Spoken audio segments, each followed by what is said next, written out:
हाम्रो धान देख्न सक्नुहुन्छ। यो चाहिँ आधी हो अनि आधी चाहिँ लगिसक्नु भएको छ। घर यहाँ देख्न सक्नुहुन्छ, ठेसा लागेको यहाँ पराल देख्न सक्नुहुन्छ। अनि उबाट पनि देख्न सक्नुहुन्छ, देखिएको छैन घामले, केही फोनको क्यामेरा केही पनि देखेको छैन क्या।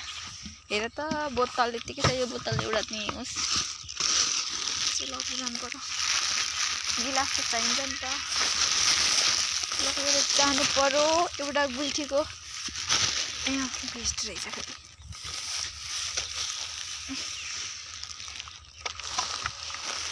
हाम्रो चाहिँ यसपालि होइन 88 मन मात्रै भएछ, कति कम्ती यसपालि, बेसी भएन।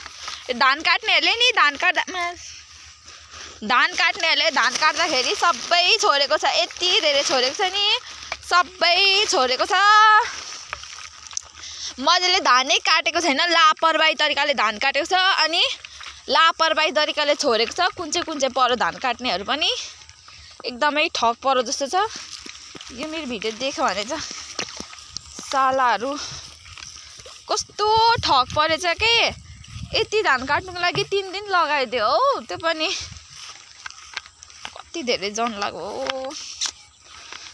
1.5 बिघा धान काट्नु 3 दिन लगाइदियो। 11 जना थियो कि 10 जना थियो कि कतिजना थियो कुनी, कस्ता मान्छेहरू हुन्छ। धान काटेपछि राम्ररी काट्नु पनि जान्दैन, सबै छोडेको छ।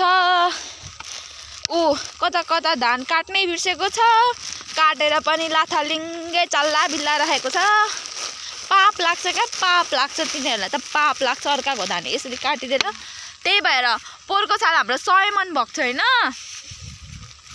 पोहोरको साल 100 मन भएको थियो, यसपालि 88 मन मात्र भनेपछि त 13 मन त गयो त खेर त्यो। तर यसपालि हामीले मल नछडिकन यत्रो बनाएको है, मल नछडिकन। अनि ठिकै हो यतिको, तर धान बेसी गयो क्या, खेर गएको छ, गाइजहरू खेर गएको छ। धान काट्ने मान्छेले राम्रो काटिदिएन, अर्को वर्ष आउँछ भनेर थाहा छैन होला होइन। तपाईँहरूलाई म मेरो लसुन त कति देखाउनु, यो हाम्रो कहाँ गयो।